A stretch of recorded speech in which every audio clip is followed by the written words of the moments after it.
Good morning प्यारे विद्यार्थियों। आज हम ये पार्ट फर्स्ट और थर्ड के अंतर्गत पढ़ेंगे संधि। संधि में हमने स्वर संधि के भेद पढ़ लिए थे। आज हमारा है व्यंजन संधि। कौन सा है? व्यंजन। आज हम व्यंजन संधि के बारे में डिटेल से पढ़ेंगे, विश्लेषण करेंगे, कैसे यह शब्द जुड़ता है, किस प्रकार से यह शब्द बदलता है, इस सब चीजों का पर वर्णन करेंगे। यह है व्यंजन। कैसे बनता है व्यंजन संधि? व्यंजन से व्यंजन मिलेगा तब भी व्यंजन ही संधि होगी। व्यंजन में स्वर मिलेगा तब भी यह व्यंजन संधि ही होगी। इन सब का अपन यहां विश्लेषण करेंगे। जैसे ये व्यंजन है और ये स्वर है। व्यंजन के साथ में क्या मिलाया है? स्वर। जैसे वाक, यहां का हलंत है, इसका मतलब व्यंजन है, स्वर इसमें नहीं है। यहां ई है इसमें, तो यहां स्वर है। अब व्यंजन और जब स्वर मिलेंगे तब किस प्रकार का परिवर्तन आएगा वह है। अब ये तो क्या हो जाएगा, जिस वर्ग का है उसका तीसरा वर्ग हो जाएगा। क वर्ग का तीसरा वर्ण हो जाएगा, क ख ग हो जाएगा। और ये जो है इस वह इसी बना रहेगा। तो ये क्या हो गया है? वागिश हो गया है। यानी क का तीसरे वर्ण में बदल गया है और ये इस वैसा ही रहा है। तो ये हो गया व्यंजन और स्वर के मेल से वागिश हो गया है। दूसरा हम क्या करेंगे, व्यंजन और व्यंजन को मिलाएंगे, तब किस प्रकार का बदलाव आता है वह। अब यहां है वाक, वहां भी वाक ही था। अब यहां है दान, तो यहां भी व्यंजन है, यहां भी व्यंजन है। अब दोनों जगह व्यंजन है, तब बदलना तो इसका को ही है। तो ये क्या हो जाएगा? अपना तीसरा वर्ण हो जाएगा। तब ये हो गया है वाग्दान। अब हमें ध्यान देना है कुछ अनुनासिकता और निर्नुनासिकता का। अनुनासिक व्यंजन वो है जिसको अपन पंचम वर्ण कहते हैं, वह सब अनुनासिक। उच्चारण करते समय हवा मुख से न निकल करके कहां से निकलती हो? नाक से निकलती हो, तो वो होते हैं अनुनासिक व्यंजन। चाहे अपन ऐसा कह ले या फिर अपन याद करने के लिए पंचम वर्ण जितने भी हैं वह अनुनासिक होते हैं। फिर है निर्नुनासिक। यहां जो है उच्चारण करते वक्त हवा मुख से निकलती हो, तो उनको अपन कहेंगे निर्नुनासिक। यानी हवा सीधे सीधे मुंह से उच्चरित हो जाती हो और वर्ण उच्चरित हो जाए मुंह से निकल करके, तो वहां होता है निर्नुनासिक। अब देखिए, निर्नुनासिक और अनुनासिक ये दोनों मिलकर के अनुनासिक बनता है। ठीक है? जैसे क किसमें मिलेगा? पंचम वर्ण में मिल जाएगा, तो क का ड हो जाएगा, इसका पंचम वर्ण हो जाएगा। तो इस प्रकार से ट, न और म दोनों मिलेंगे तो वह न हो जाता है। उसी प्रकार त, द, न, म मिल जाते हैं तो वह न में बदल जाता है। उसी प्रकार से प जो है, प के साथ में न और म मिल जाता है तो वह म में बदल जाता है। ये इस प्रकार से निर्नुनासिक और अनुनासिक मिलकर के अनुनासिक बन जाते हैं। अब देखिए किस प्रकार से ये अनुनासिक बनते हैं, उसके दो तीन उदाहरण लेंगे। क का मेल हम किसमें कराएंगे? म के साथ। तब क का क्या हो जाएगा? पंचम वर्ण बन जाएगा। क किसमें बदलेगा? पंचम वर्ण में बदलेगा।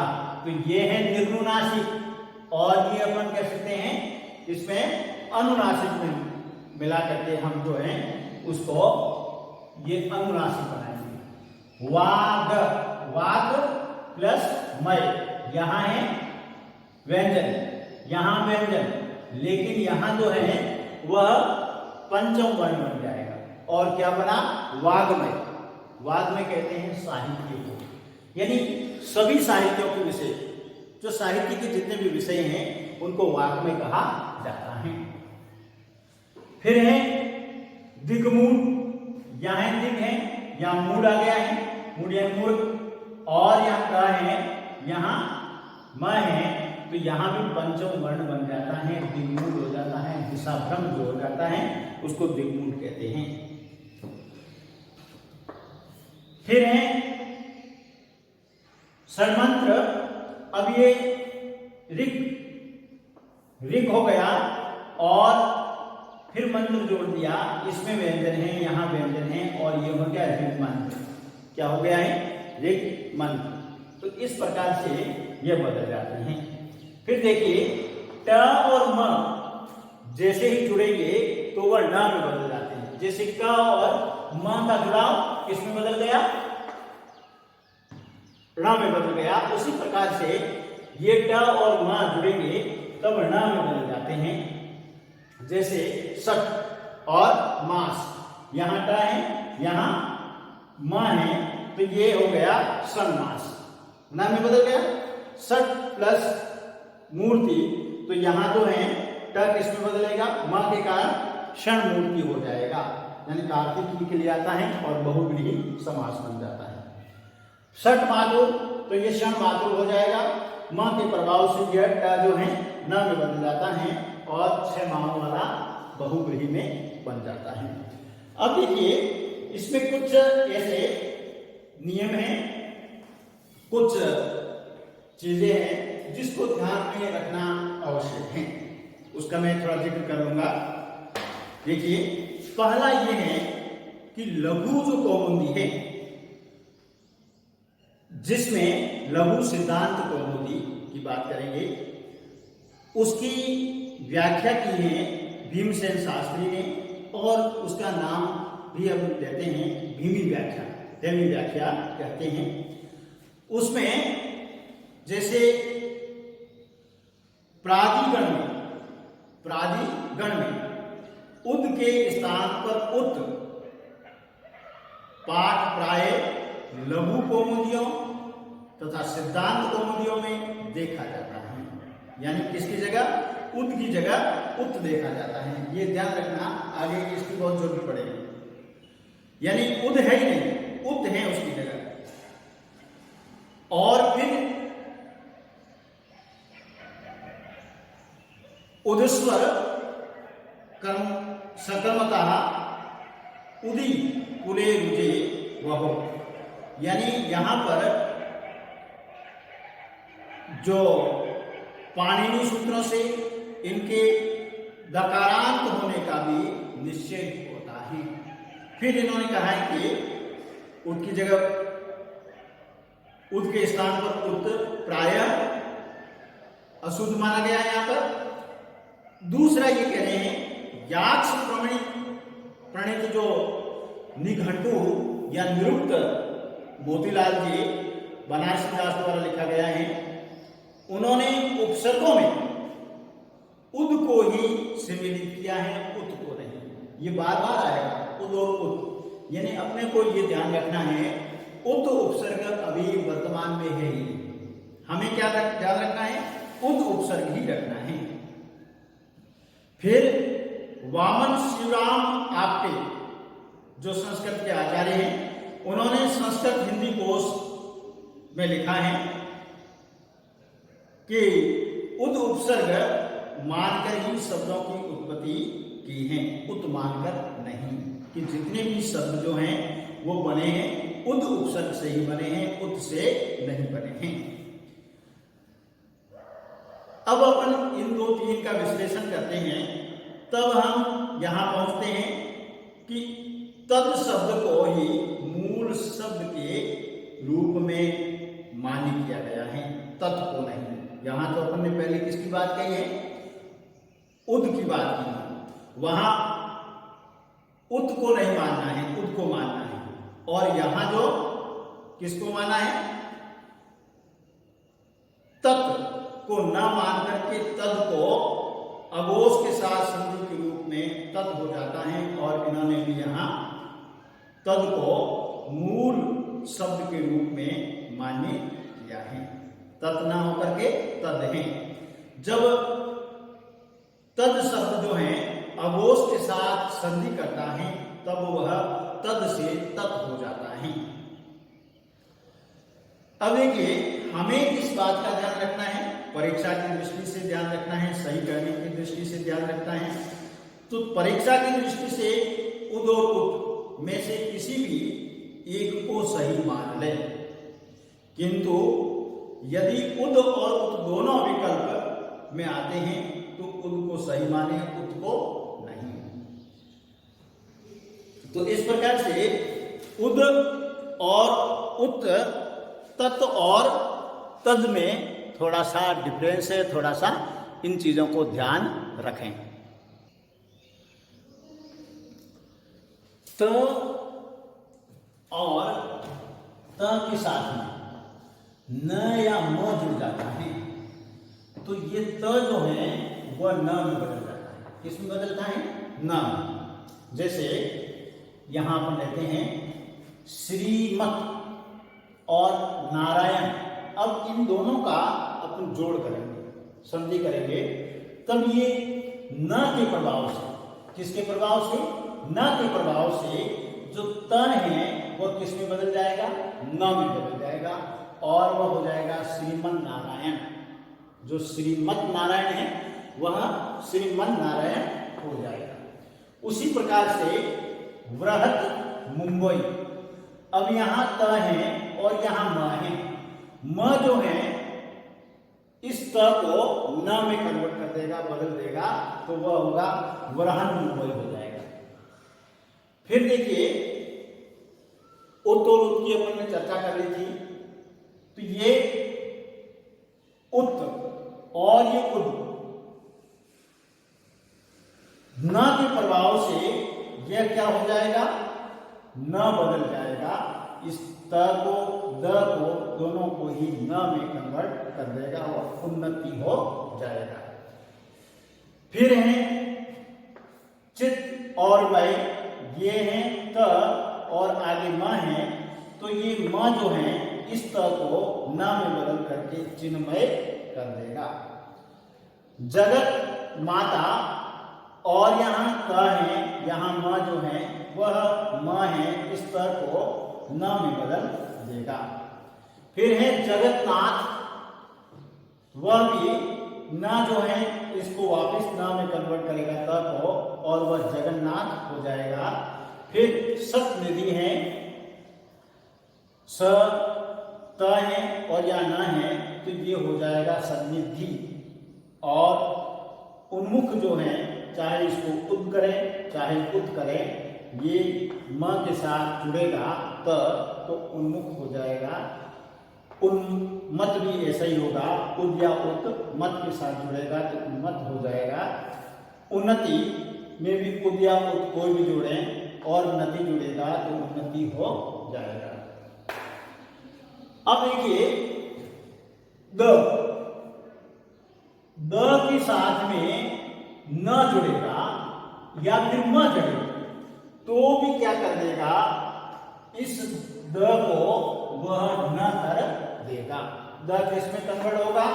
इस न में। जैसे ये है तद और ये मय, तो क्या हो गया? तन्मय। किसमें बदल गया? द न में बदल गया।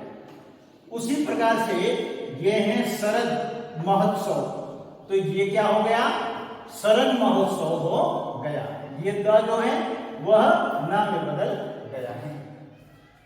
फिर है उद या उत, फिर है मूलन, तो ये उन्मूलन हो गया। ये त है, ये द है, जो किसमें बदला? न। फिर विशेष ध्यान देने की बात है, यहां ये है मृदमय। क्या है? मृदमय। और ये क्या हो गया है? मृणमय हो गया है। इस द को किसमें कन्वर्ट किया? म में कर दिया। किसके प्रभाव से हुआ? इस री के प्रभाव से हुआ है शब्द। री की वजह से द न में नहीं न में बदलता है। किसकी वजह से? इस री की वजह से द जो है वह न में न बदल करके न में बदल जाता है, इसलिए यह मृण्मय हो गया है। ये अपवाद है। हम जो है इसकी यदि मूर्ति के रूप में संधि कर देते हैं तो ये हमारा शब्द गलत हो जाता है। फिर देखिए दो शब्द आते हैं घोष और अघोष ध्वनियां। हमें इसमें यह देखना है कि घोष ध्वनियां क्या है, अघोष ध्वनियां क्या है। घोष ध्वनियां हम किसे कहेंगे? घोष ध्वनियां वह हैं जिनका उच्चारण अपन करते हैं और उच्चारण करते वक्त हमारी स्वर तंत्रियां हैं वो कंपन करती हैं, तो उनको अपन घोष ध्वनि कहते हैं। और अघोष ध्वनि हम उसे कहेंगे व्यंजनों के उच्चारणों में या उसके उच्चारण में स्वर तंत्रियों में संकोच होने से कंपन नहीं होता, यानी स्वर तंत्रियां हैं बिल्कुल ही कंपन नहीं करती हैं और वह आवाज रूप से उच्चरित हो जाती हैं, तो उसको अपन कहते हैं अघोष ध्वनि, यानी बिना नाद के बिना कंपन के वह ध्वनि उच्चरित हो जाती हैं, वह अघोष है। अब देखिए कौन कौन सी घोष ध्वनियां हैं, कौन सी अघोष ध्वनियां हैं। घोष ध्वनि में सभी स्वर जो हैं वह घोष हैं, कंपन करते हुए अ आ ई स्वर तंत्रियां कंपन कर रही है, सभी जो स्वर हैं वह घोष हैं। वर्ण जो है उसमें तीसरा, चौथा और पांचवा ग घ ढ़ इसमें स्वर तंत्रियां कंपन नहीं करती, क ख स्वर तंत्रियां कंपन करती है। अब देखिए तीसरा, चौथा और पांचवा ये तो है घोष ध्वनि और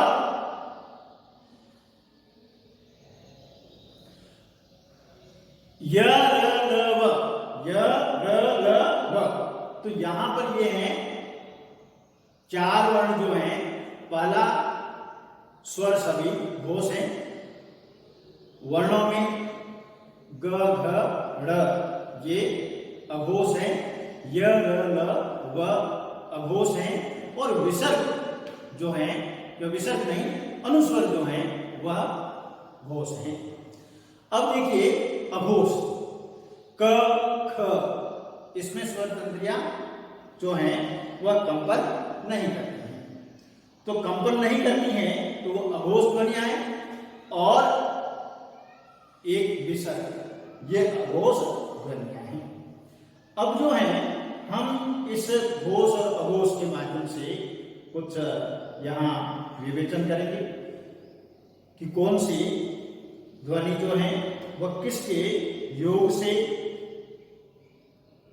अघोष से घोष हो जाती है और घोष से अघोष हो जाती है, उसी के आधार पर हम यहाँ पर विवेचन करेंगे।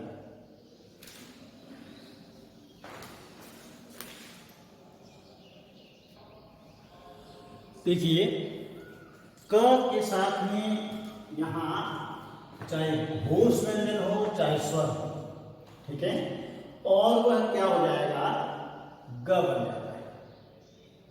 देखिए यहां हमने वाक दिया है, यहां द है, त थ अघोष है, द ध न ये क्या है, घोष है। तब यहां आपने क्या कहा है, क के साथ घोष व्यंजन हो चाहे स्वर हो, तो वहां पर क किसमें बदल जाएगा, इस ग में बदल जाएगा, और यहाँ ये बदल करके वाग देवी हो गया, वाग देवी से। यहाँ पर भी वही है, वाक यहाँ है वैभव, और ये हो गया वाक वैभव। फिर है, क्योंकि अपन ने पढ़ा था य र ल व भी क्या है, घोष हैं, तो यहाँ पर वह है, यहाँ का है, तो ये वाक वैभव हो गया। ये हैं दिक् और ये हैं दिक् प्लस भ्रम, तो ये क्या हो गया है, दिक् भ्रम हो गया है। तो यहां पर हमने प फ ब भ चौथा वर्ण है, तो इसका मतलब ये घोष है, और यहाँ क है तो ये ग में बदल गया। वाग है क और यहाँ स्वर है, इसलिए वागिस हो गया। यहां देखते हैं अपन वाग और ये म, तो ये भी घोष है और ये वाग में हो जाता है। फिर वाक निपुण हो जाता है, दिग्मंडल हो जाता है। अब देखिए ये कुछ ऐसे हैं जो गण पद करके अनुस्वर बन जाते हैं, तो ये वाक निपुण अपन करेंगे तो ये हमारी संधि जो है गलत हो जाएगी, तो ये क्या होगा, वाक निपुण होगा, अनुस्वर वाली संधि होगी। फिर हम अगला नियम लेते हैं घोष व्यंजन संधि, जहां क जो है वह किस प्रकार से किसके साथ में, घोष के साथ में मिलकर के वापिस ग बन जाता है, जैसे सम्यक दर्शन, तो ये सम्यक दर्शन हो जाता है। दिग्वधु वो दिग्वधु हो जाता है। तो ऐसे कुछ जो है हमारे शब्द बदल जाते हैं। यहाँ वाग प्लस दान वागदान हो जाता है, क जो है ग में बदल जाता है, वाग्मय में वाग्मय हो जाता है। फिर देखिए ट के साथ में घोष व्यंजन हो चाहे स्वर हो, तो ट किसमें बदलेगा, र में बदल जाता है। जैसे सट प्लस दर्शन, तो ये जो है ट ग के प्रभाव से किसमें बदलेगा, सट दर्शन हो जाएगा, षड अक्षर हो जाएगा, षड्रस हो जाएगा, और षट्मुख षण्मुख हो जाता है। फिर देखिए त के साथ में घोष जब व्यंजन जुड़ता है चाहे स्वर जुड़ता है, तब ये त जो है द में बदल जाता है। जैसे जगत गुरु, तो ये जगत गुरु हो जाएगा, क्या होगा, त का द हो जाता है। भगवत भक्ति, तो ये भागवत भक्ति हो जाएगा।